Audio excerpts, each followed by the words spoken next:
नमस्कार, मैं राकेश। तो आज मुझे यूं ही लगा कि वीडियो रिकॉर्ड करना चाहिए खुद से ही बात करते हुए। आपको से पब्लिक डोमेन पे मैं डालूंगा, लेकिन अभी रिसेंटली मैं अपने गांव गया था, पेंच नेशनल पार्क, मेरे भाई की शादी के लिए। तो हमारे पास एक कॉमन ही हार्ड डिस्क थी, जो उसमें से कुछ अनयूज़फुल चीज़ें मुझे हटानी थी ताकि शादी के फोटोज़ और वीडियोस कॉपी हो सके। तो उसमें मैंने कुछ एक वीडियोस देखा। मेरा एक दोस्त है, पुरान यादव, वो छत्तीसगढ़ से हैं। तो मैं गेट प्रिपरेशन के टाइम ही उससे मिला था। हैदराबाद में आया था। अभी सबको लगता है कि मैं कुछ स्पोर्ट एक्टिविटीज़ के लिए आया होगा, लेकिन ऐसा नहीं है। मैं आया था गेट एग्ज़ाम प्रिपरेशन के लिए। तो वहाँ पे उससे मिला था, तो उसकी मुझे एक काफ़ी अच्छी आदत लगी थी कि उसके दिमाग में जो भी चीज़ें चल रही हैं ड्यूरिंग द गेट एग्जामिनेशन, या फिर उसके एग्जाम से प्रिपरेशन के रिलेटेड हो या कुछ उसके पर्सनल लाइफ से रिलेटेड, तो अक्सर ना उसके पास एक लैपटॉप था, उसमें वेबकैम फीचर था। तो खुद ही रिकॉर्ड करता था, अपने आप से ही बात करता था, उसको क्या चल रहा है, ताकि उसको रिलीव मिले। तो वो टेक्निक फॉलो करता था, उसकी वो स्ट्रेटेजी थी। तो मुझे काफ़ी अच्छी लगी थी। तो मैंने उसके लैपटॉप से कुछ चीज़ें कॉपी की थी सीक्रेटली, कि मेरे पास कुछ मेमोरी करके रहे। कुछ इतना भी सीक्रेट नहीं था, एक जनरल डिस्कशन। तो मैंने वो वीडियोस देखी, तो मुझे लगा कि चलो मैं भी रिकॉर्ड करके देखता हूँ। ऐसा ही कुछ। तो जो एक कॉमन क्वेश्चंस मुझे पूछा जाता है, शायद और लोगों को भी, जो एसोसिएटेड हैं किसी भी स्पिरिचुअल या रिलीजियस ऑर्गेनाइजेशन से।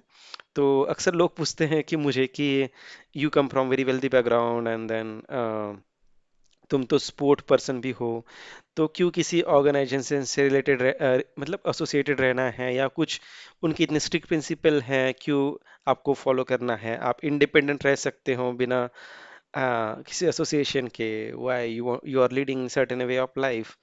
तो टू बी ऑनेस्ट, ये कोई कॉन्शियस डिसीजन नहीं था। और मतलब एक सोचा समझा डिसीजन कि मुझे इस तरह की लाइफस्टाइल लीड करना है, कुछ भी नहीं था। हैदराबाद आने का पर्पस भी सिंपल इतना था कि गेट कोचिंग ज्वाइन करना है एस एकेडमी में। इसी के लिए आए थे हम लोग। तो 10-15 लोग आए थे। उसके बाद कुछ चीज़ें, कुछ फ्रेंड्स वापस चले गए, लेकिन मैं सोचा कि मैं आया हूँ तो यही पे हैदराबाद में कुछ करियर स्टार्ट करें, गांव जाके क्या ही करेंगे। तो इस वजह से मैं रुक गया। फिर मुझे लगता है कि आपके अंदर कोई कहीं ना कहीं डिजायर होते हैं, लेकिन आप उसके लिए प्लान नहीं करते, क्योंकि आपको राइट वे ही नहीं पता है कि क्या किस तरीके से प्रोसीड किया जाए, जो एक आप ड्रीम लाइक लाइफ या जो आपके एस्पिरेशन है। तो हैदराबाद में मैं रुका पहले एक फ्रेंड्स के साथ पीजी में। जब कोचिंग कंप्लीट हो गया तो मैं क्वालिफाइड तो कर लिया गेट, लेकिन मेरा उतना स्कोर नहीं आया था कि एनआईटी या आईआईटी मिल सके। नंबर नहीं बताऊंगा मैं, आप गेस कर सकते हो कितना स्कोर होगा। तो उसके बाद मेरा एक दोस्त जो रूममेट हुआ करता था, पुरान यादव, उसका हैदराबाद में सिलेक्शन पोस्टिंग हो गया आईओसीएल में, इंडियन ऑयल में। तो हम लोग साथ में रहने लगे, क्योंकि उसको फ्लैट मिला था आईओसीएल की तरफ से रहने के लिए। मतलब एचआरए, होम रेंट अलाउंस होता है। तो वो बोला था कि साथ में रहते तुम अपना प्रिपरेशन कर सकते हो। तो हम तकरीबन एक साल रहे साथ में। फिर उसका पोस्टिंग हो गया खम्मम में। तो फिर उसका जाने के बाद तो मैं थोड़ा अकेला ही पड़ गया, कि फिर आप टाइम स्पेंड किसके साथ करोगे, जितने भी आप, आपका फैमिली और फ्रेंड्स तो यहाँ है नहीं, सब लोग चले गए। तो मैं सोचा कि चलो ग्राउंड पे जाते हैं, वहाँ पे कुछ टाइम स्पेंड करेंगे वर्कआउट करने के लिए। अब प्रिपरेशन तो कर ही रहे हो आप। और मैं अपना खुद के एक्सपेंसेस मैनेज करने के लिए स्कूल में पढ़ाता था। Shri Chaitanya school of education, विज्ञान भारती स्कूल है मल्लापुर में, अभी भी शायद उसी नाम से चल रहा है वो स्कूल। तो वहाँ पे पढ़ाने लगा। तो ग्राउंड पे जाता था, तो मैं लोग को देखते थे कि अक्सर रनिंग कर रहे हैं, तो मैं भी रनिंग करता था उनके साथ। तो जिस जगह से मैं बिलोंग करता हूँ वो फॉरेस्ट एरिया है। मेरा स्कूल कम से कम 10-15 किलोमीटर दूर था, तो हमें साइकिल 15-15 किलोमीटर, 30 किलोमीटर डेली हमारा साइकिल राइड होता था। और वो खेत में जो बंदर होते हैं उनके पीछे दौड़ना, और उनके पीछे खेत में काम में। तो उसी तरह का लाइफस्टाइल था हैदराबाद में। बस देखा कि लोग कॉन्शियसली कर रहे हैं कि आपको 5 किलोमीटर, 10 किलोमीटर दौड़ना है। तो ऐसे ही तो फिर ऐसे फिर आप जिस तरह की एक्टिविटी करते हो, तो आप उस तरीके से लोगों से आप मिलने लगते हो ना, एक्सप्लोर करने लगते हो उन चीज़ों को। तो कुछ लोगों ने देखा कि ये लड़का अच्छा रनिंग करता है, तो कुछ लोग आए मेरे पास कि अच्छा आप ये ग्रुप ज्वाइन कर सकते हो, उस तरीके की। वो काफ़ी लंबा जर्नी में शॉर्ट में फिनिश कर रहा हूँ। तो बोला कि ठीक है। तो कुछ हाँ, उस वक्त मेरे दिमाग में ये चल रहा था कि शायद मैं ना इंडिविजुअल सब्जेक्ट में काफ़ी अच्छा था, गेट मतलब गेट एग्जाम में प्रिपरेशन करते हुए। लेकिन जब सभी सब्जेक्ट्स एक साथ देना है। आपका मेन गेट एग्जाम की बात कर रहा हूँ या मॉक इंटरव्यू, मॉक टेस्ट की। वहाँ पे मुझे लगता था कि मैं बहुत सारी चीज़ें भूल जा रहा हूँ, बहुत सारे कॉन्सेप्ट भूल जा रहा हूँ। तो एक प्रॉब्लम मैंने फेस करता था, मुझे लगता था कि मेडिटेशन ज़्यादा अच्छे से करेंगे या कोई एडवांस मेडिटेशन करेंगे तो आप अ, याद अच्छे से रख पाओगे। तो मैंने सदगुरु मतलब अभी भी काफ़ी पॉपुलर हैं वो, सदगुरु ईशा फाउंडेशन वाले। तो उनका एक ब्रांडिंग तो सुना ही था, और यूट्यूब पे दिख जाते हैं आपको वीडियोस। आप जब यूट्यूब पे सर्च करते हो, गूगल पे सर्च करते हो, उस वक्त चैट जीपीटी का एवोल्यूशन नहीं हुआ था। तो तो मैंने चला कि चलो मैंने सर्च किया नियर बाय कौन सा सेंटर है उनका, तो तारनाका में वहाँ पे एच एम टी नगर में एक बेहतरीन टेम्पल है, मैं टेम्पल का नाम भूल रहा हूँ। तो वहाँ पे उनके क्लासेस होते थे, तो उसे इनर इंजीनियरिंग बोलते हैं। शांभवी महामुद्रा सिखाया जाता है। It's really really very effective to be. मुझे, मैं अपना फेयर डिसीजन लूंगा जो मुझे अच्छा लगा, तो मैंने ज्वाइन किया। देन वहाँ से ना एक अलग तरीके का टर्न आया लाइफ में। तो अ, जब मैंने वो अटेंड किया, शायद वो मंथ अगस्त मंथ, शायद जुलाई में मैंने किया था। जुलाई 21 को उनका सेशन हुआ था। और उस वक्त ना वो रजिस्ट्रेशन चल रहे थे उनके। ईशा फाउंडेशन का स्कूल है, ईशा विद्या स्कूल। तो उनका ना फंड रेजिंग के लिए वो पार्टिसिपेट करते थे। उस वक्त एयरटेल हैदराबाद मैराथन हुआ करता था, जिसे हम अभी एनएमडीसी हैदराबाद मैराथन करते कहते हैं। तो वो बोले मुझे कि आप भी ज्वाइन कर सकते हो, आप रजिस्टर कर लो, कुछ 1000 या 1200 रुपये रजिस्ट्रेशन था। और आपका एक फंड रेजिंग पेज क्रिएट होगा, उसके थ्रू आप फंडिंग कर सकते हो, जिसे क्राउड फंडिंग भी बोलते हैं। या फिर आप लोगों को तक रीच आउट होंगे कि हम इस कॉज के लिए दौड़े, तो आप कुछ कंट्रीब्यूट करिए। वैसा कंसेप्ट था। हम लगे ठीक है कर लेंगे, वैसे 5-10 किलोमीटर तो मैं दौड़ ही लेता हूँ। तो फिर मैंने वहाँ पे उसमें पार्टिसिपेट किया। तो वो एक इनिशियल पॉइंट था कि किसी एक ऑर्गेनाइजेशन से जुड़ना। ये भी कॉन्शियस डिसीजन नहीं था, मैं जुड़ा ही था कि मेरा थोड़ा मेंटल एबिलिटी बढ़ जाए, याद रखने की क्षमता बढ़ जाए, तो मैं गेट एग्जाम में अच्छा परफॉर्म कर सकूँ, मुझे आईआईटी में एंट्री मिल जाए, वो एक ड्रीम था। वो कनेक्ट हुआ। फिर साइकिलिंग भी करने लगा मैं वीकेंड्स पे। छुट्टी रहता था, संडे को एक ही दिन की छुट्टी रहती थी स्कूल में। तो मैं कीसरगुट्टा एक टेम्पल है, वहाँ पे जाता था। वो मेरे रूम से पड़ता था 24 to 25। तो आते तक 50 किलोमीटर हो जाता था, मैं आगे भी चला जाता था। तो समझ लो कि 70-80 किलोमीटर मेरे हो जाते थे। फिर अभी 20 किलोमीटर बचे, तो कहाँ पर जाना, तो मैं जाता था सिकंदराबाद साइड, संगीत साइड। तो वहाँ पर इस्कॉन एक टेम्पल है। अभी मुझे टेम्पल का नाम भी पता है कि श्री श्री गोपीनाथ टेम्पल। तो उसे इस्कॉन सिकंदराबाद भी बोलते हैं। तो मैं अक्सर देखता था कि लोग जा रहे धोती कुर्ता में, हमारी उम्र के ही बच्चे धोती कुर्ता में जा रहे, तिलक लगा के, चैंटिंग बैग लेके। तो मैं सोचता था कि क्या है। इस्कॉन का नाम तो पता ही था, लेकिन क्या होता है ये नहीं था। तो मैं गया उस टेम्पल में एक दिन। मैं, क्योंकि मैं अक्सर रनिंग शॉर्ट्स पहन के जाता था, एक दिन मैं अपना ट्रैक पैंट लेके गया। तो फिर मैंने चेंज किया और टेम्पल में एंटर किया। तो फिर देखा कि लोग वहाँ पे कुछ चैंटिंग कर रहे हैं। इवनिंग आवर्स की बात है ये। तो फिर पता चला कि इवनिंग में आपको उनकी प्रेयर्स प्रेयर्स होती हैं, संध्या आरती बोलते हैं जिसे। उसके बाद लोग चैंटिंग करते हैं, और 7 बजे आपको प्रसादम मिलता है। तो प्रसादम काफ़ी टेस्टी होता है। वहाँ पे खिचड़ी मिलती है, अलग अलग चीज़ें होती है, लेकिन खिचड़ी पॉपुलर है। एक स्वीट होता है। तो एक बैचलर इंसान के लिए जो फैमिली से दूर रह रहा है, जिसे खुद खाना अच्छे से बनाना नहीं आता है उस वक्त की बात, उसके लिए इतना डिलीशियस प्रसादम मिलना बहुत बड़ी चीज़ होती है। तो मैंने फिर, मेरा वो रूटीन बन गया कि चलो संडे को राइड करनी है, रन करना है, इवनिंग में इस्कॉन टेम्पल जाना है। तो मैं वैसे ही अल्टीमेट एम तो यही होता था कि प्रसादम मिल जाए। प्रसादम मतलब वो फूड सर्व करते हैं, अभी भी चलता है। मैं कभी कभी जाता हूँ संडेज को वहाँ पर इस्कॉन। अभी एसोसिएटेड तो इस्कॉन एबिट से हूँ, लेकिन इस्कॉन सिकंदराबाद राधा गोपीनाथ टेम्पल जाता हूँ मैं। तो फिर वहाँ पे मुझे एक डिवोटी थे, महेश प्रभु, वो चंद्रपुर से थे। तो उन्होंने मुझे बताया कि शिला प्रभुपाद ने 4 टेम्पल, जो 4 मेन टेम्पल इस्टेब्लिश किए हैं, उनमें से एक इस्कॉन एबिट्स है। वो काफ़ी बड़ा टेम्पल है। तो मैंने कहा कि चलो चलते हैं, देख के आते हैं। तो इस्कॉन एबिट्स आया मैं मेट्रो से उस वक्त, तो मेट्रो चालू हो गई थी उस वक्त। तो जब मैं यहाँ पे आया तो एक कुछ प्रभु जी से मिला। अब उस वक्त मुझे नाम भी नहीं पता था। तो वो विष्णु प्रसाद प्रभु जी थे, अभी जो मेरे काउंसलर हैं। तुम उनका कुछ बैच चल रहा था, संकल्पा कैंप चल रहा था, जो यादगिरी गुट्टा लेके जाने वाले थे। अभी तो थोड़ा सीनियर लोगों को ही लेके जाते, उस वक्त नए डिवोटीज को भी लेके जाते थे संकल्पा कैंप के लिए। तो मैं उनके साथ गया। तो फिर वहाँ इतना बड़ा टेम्पल, लैविश टेम्पल देख के, और उनकी एक्टिविटीज देख के, यात्रा भी लेके जाते हैं। तो फिर उससे कनेक्शन बना कि चलो हम लोग टेम्पल आएंगे सैटरडे। फिर वो रूटीन तो था ही कि मैं इस्कॉन सिकंदराबाद जा रहा हूँ, तो इस्कॉन हैबिट्स में तब्दील हो गया। तो फिर ऐसे ही कनेक्शन बना। तो मुझे पता लगा कि यहाँ, मुझे लगता था कि यहाँ पे जो लोग धोती कुर्ता पहनते हैं, यहाँ पे जो लोग रहते हैं, वो बाल ब्रह्मचारी है। मतलब वो शायद डिसाइड कर लिए कि उनको अपना लाइफ ही डेडिकेट करना है कम्प्लीटली भगवान को। तो फिर मुझे पता चला कि वर्किंग प्रोफेशनल स्टूडेंट्स भी रहते हैं। तो मैंने अपने जो अभी मेरे काउंसलर हैं विष्णु प्रसाद प्रभु जी, तो मैंने उनको पूछा कि क्या मैं भी यहाँ पे रह सकता हूँ? तो उन्होंने बोला कि तुम तो एथलीट हो, अपनी एनर्जी यहाँ पे होल्ड कर पाओगे तो पहले वो सैटरडे संडे आके स्टे करो। मतलब यहाँ पे duty Saturday Sunday D Y session होता है, डिस्कवर योरसेल्फ, जिसे अभी गीता फॉर नेक्स्ट जेन करके कोर्स का नाम अपडेट हो गया। तो उसके लिए आते हैं। तो सैटरडे आप इवनिंग में सेशन अटेंड कर सकते हो, उस नाइट को आप स्टे कर सकते हो, और सैटरडे आप मंगल आरती प्रसादम लेके आप प्रोसीड कर सकते हो अपना डे, घर वापस जा सकते हो। तो ऐसा मैं करने लगा। तो बोले कि आप पहले वीकेंड्स में आके देखिए एक आध महीना कैसे लगता है आपको, फिर उसके बाद एक वीक रह के देखिए आपको कैसे लगता है। कि उनको दिक्कत नहीं थी कि मुझे दिक्कत ना हो कि यहाँ का लाइफस्टाइल अलग और मेरा लाइफस्टाइल एक अलग है, तो आपको कैसे लगता है आप देखो फिर ज्वाइन करो। तो मुझे काफ़ी कंसेप्ट अच्छा लगा, तो वैसे किया। तो बोला कि ठीक है, हम कंफर्टेबल करके। तो उस तरीके से मैं कनेक्टेड हुआ। तो फिर ना आपको एक एसोसिएशन एसोसिएशन मिल जाता है, association of the good people ये बोलूँगा।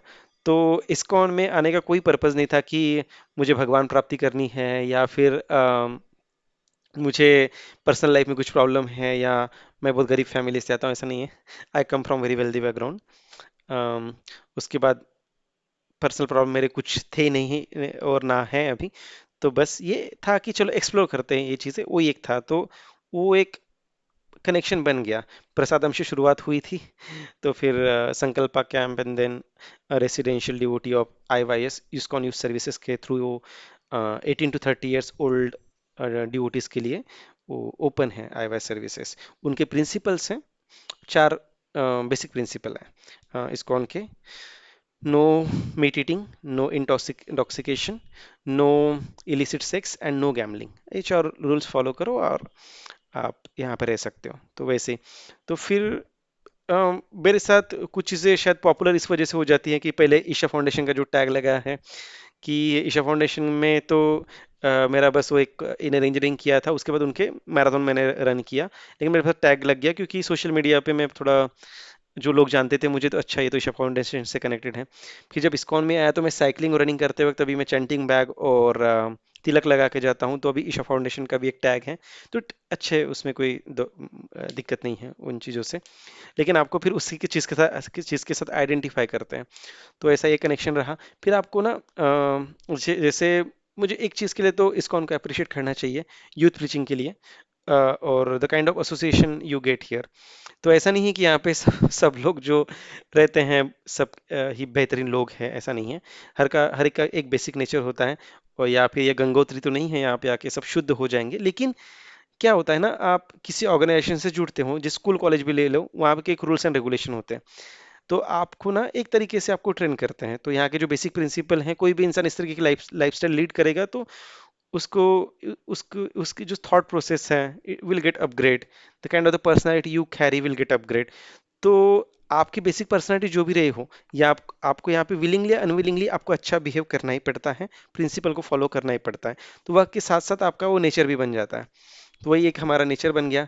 तो फिर लाइक माइंडेड लोगों के साथ आप रहने लगते लगते हो। तो एक चीज़ को मैं बोलूँगा कि association is the main reason कि मुझे लगा कि चलो कंटिन्यू करना चाहिए इनका एसोसिएशन ना। तो फिर पूछते कि आपने ईशा फाउंडेशन छोड़ दिया? ऐसा कुछ नहीं था, मैंने पकड़ा ही नहीं था कुछ, तो छोड़ेंगे कैसे? तो आपने ईशा फाउंडेशन ज्वाइन कर लिया। तो एक अजीब से क्वेश्चन लोग पूछते, तो अच्छा आपने ईशा फाउंडेशन छोड़ दिया, इस्कॉन ज्वाइन कर लिया? बोला ज्वाइन मतलब पकड़ना छोड़ने का कुछ रीजन ही नहीं था। इट जस्ट अ जर्नी कि उसके थ्रू आप जाते हो। अगर मैं इस्कॉन से एसोसिएटेड नहीं रहता हूँ, इसका मतलब नहीं कि इस्कॉन छोड़ दिया आपने। ये आपका जर्नी था। हाँ, यहाँ से आप कुछ कुछ चीज़ें आपने सीखी।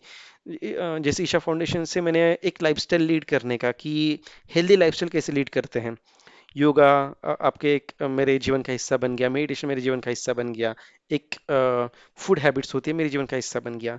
इस्कॉन से एसोसिएशन मिला, आपको अपने स्क्रिप्चर्स पढ़ने का मौका मिला। एक मैं आई एम नॉट एक्सपर्ट तो नहीं हूँ, लेकिन एक जीवन को एक अलग तरीके से देखने का नज़रिया मिला, तो वो एक चीज़ें हैं। तो छोड़ने या पकड़ने वाली चीज़ें मुझे समझ में नहीं आता, इसको छोड़ा उसके पकड़ा, why you we can be inclusive and the proceed. तो मैं उस तरीके से देखता हूँ कि मैं ये नहीं देखता हूँ कि अच्छा आप इस कौन से एसोसिएटेड हो तो ईशा फाउंडेशन को छोड़ दिया, ऐसा नहीं है।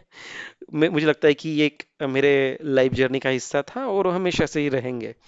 तो उस तरीके से है। तो ऐसा है। तो फिर कॉर्पोरेट में या फिर आपके दोस्त और कलीग्स भी पूछते हैं आपको कि क्यों इतने स्ट्रिक्ट प्रिंसिपल फॉलो करना है, जब खाना भी खाते हो तो आप नॉनवेज नहीं खाओगे या इंटॉक्सिकेशन नहीं करोगे या फिर पार्टीज में नहीं जाओगे आप। तो ऐसा नहीं है कि यहाँ पे आने के बाद ही चीज़ें बदली। यहाँ पे आने के बाद कॉन्शियसली चीज़ों को करते हैं हम लोग, लेकिन पहले भी मैं I was not a party man या फिर वेजिटेरियन, तो मैं बचपन से ही हूँ। उसका कोई रिलीजियस रीज़न नहीं था।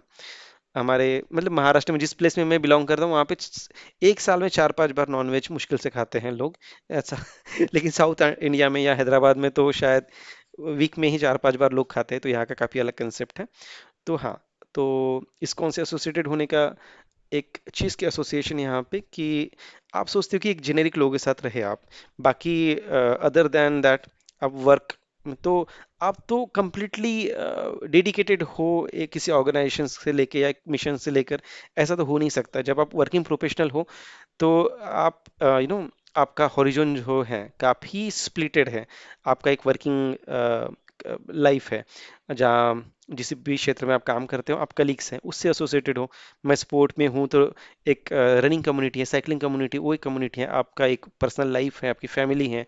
फिर आ जाती हैं जिस ऑर्गेनाइजेशन से, जैसे हरे कृष्णा मूवमेंट से हम कनेक्टेड हैं, ठीक है, तो वो एक लाइफस्टाइल है। तो हम नहीं बोल सकते हम एसोसिएटेड हैं।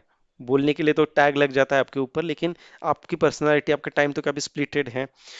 तो हाँ, एक एसोसिएशन है। आपको यहाँ पे बेहतरीन एसोसिएशन जो मुझे लगा, ये मेरा ऑब्जर्वेशन है। तो एसोसिएशन बहुत मैटर करता है। आप सोचते हो कि जेनेरिक लोगों के साथ रहें, तो वो एक चीज़ है। लेकिन कोई पर्पस है इसके बिहाइंड तो नहीं, just to be a nice human being जो आपको।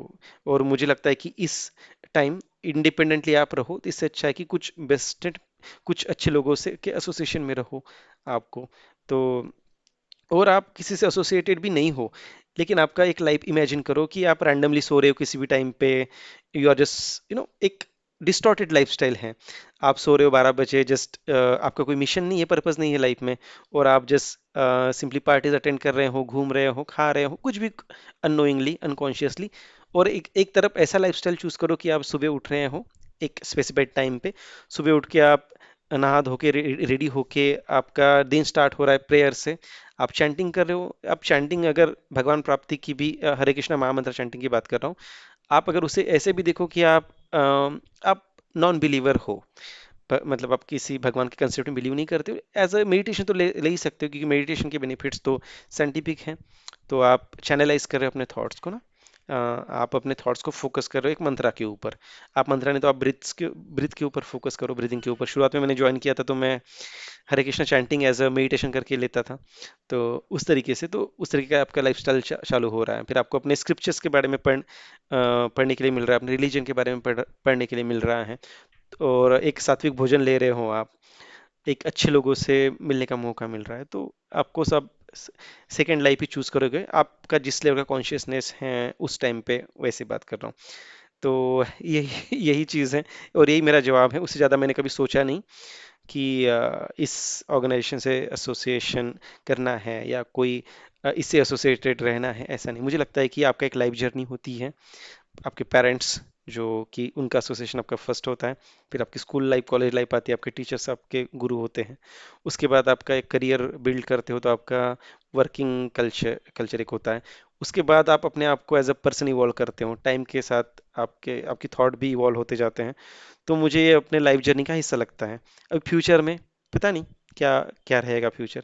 कोशिश करेंगे कि जो भी अभी करंट लाइफ चल रहा है उससे कुछ सीखने की कोशिश करें। तो मेरा सिंपल सा आंसर है, it was not very conscious choice, but हाँ, अभी मैं इसे लीड कर रहा हूँ। आगे कब तक रहेगा, इट डिपेंड्स। राइट, अब फिलहाल तो मुझे अच्छी चीज़ें लग रही हैं, और हाँ, ये एक लीड कर रहा हूँ।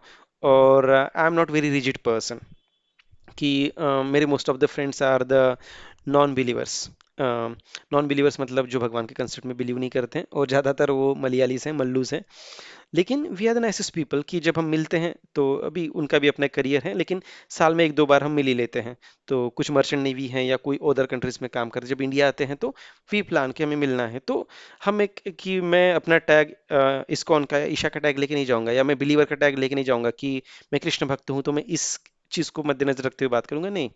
दे रिस्पेक्ट माई प्रिंसिपल्स, मेरी पर्सनैलिटी को आई रिस्पेक्ट देयर थॉट। तो जब मिलते हैं एक दोस्त की तरह मिलते हैं, एक इंसान की तरह मिलते हैं नॉर्मल, तो वैसे ही बात होती है हमारी। And that's how we lead. तो I am not that sort of rigid person कि I will just make the friendship with certain sort of people, no. I have all sort of friends, but कोशिश करता हूँ कि बेहतरीन लोगों का association मिले, और मैं अपने लाइफ में, मेरे लाइफ में ऐसे कोई बुरे इंसिडेंसेस नहीं रहे हैं।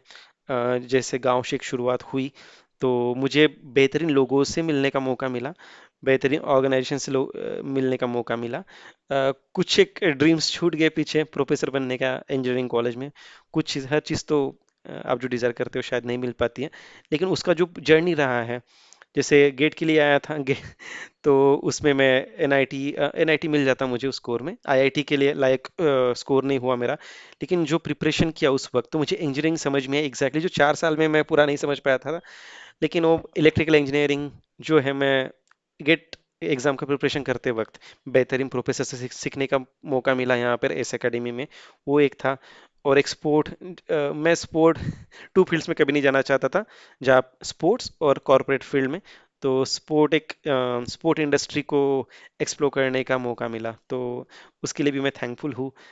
फिर spiritual organisation like Isha foundation हो गया, आर्ट ऑफ लिविंग हो गया, या ये है आ, काना शांतिवनम, हार्टफुलनेस, इस्कॉन हो गया एक। इस्कॉन का फुल फॉर्म सब जानते ही होंगे आप, international society for Krishna consciousness. तो हरे कृष्णा मूवमेंट को स्प्रेड करने के लिए करना उनका पर्पस है। And they consider as a Krishna as a supreme personality of the Godhead.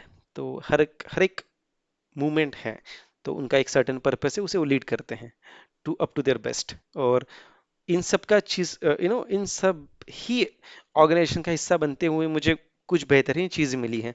तो मैं डिफरेंशिएट अब ऐसा कभी नहीं करता हूँ कि ये बेहतर या वो बेहतर, उनकी आइडियोलॉजी क्या है, या यू नो उनकी फिलोसॉफी क्या है। I don't go into that. उनसे आपको क्या बेहतरीन सीखने के लिए मिला, और आपके लाइफ जर्नी में का उन्होंने क्या ऐड ऑन किया, वही एक चीज़ लेकर आप प्रोसीड कर सकते हो। हाँ, लेकिन आपको फर्म होना है, क्योंकि इतना सारा एक्सपेरिमेंट करने के लिए भी आपको आपके पास वक्त नहीं है। तो आप भी अपना लाइफ उस तरीके से डिसाइड कर सकते हैं। तो यही मेरा आंसर है सभी को कि हाँ, I am associated with Hare Krishna movement. And and उसकी वजह से मैंने किसी और चीज़ को छोड़ा नहीं है। ठीक है, जो भी मैंने बेहतरीन सीखने का मौका मिला है प्रीवियस चीज़ों से, वो भी मेरे साथ एसोसिएटेड है। तो that's how I am leading my life up to my best. और मैं कोई हाईली इंटेलेक्चुअल पर्सन नहीं हूँ, और ना अपने लाइफ लीड करने के मामले में मैं काउंसलर नहीं हूँ, ना मैं भक्ति में इतना एक्सपर्ट हूँ। लेकिन कोशिश करता हूँ अपने आप को अपग्रेड करने के लिए, नई चीज़ें सीखने के लिए और एक्सप्लोर करने के लिए। तो यही मेरा लाइफस्टाइल है और यही शेयर करना था। Thank you so much. नमस्कार। हरे कृष्णा।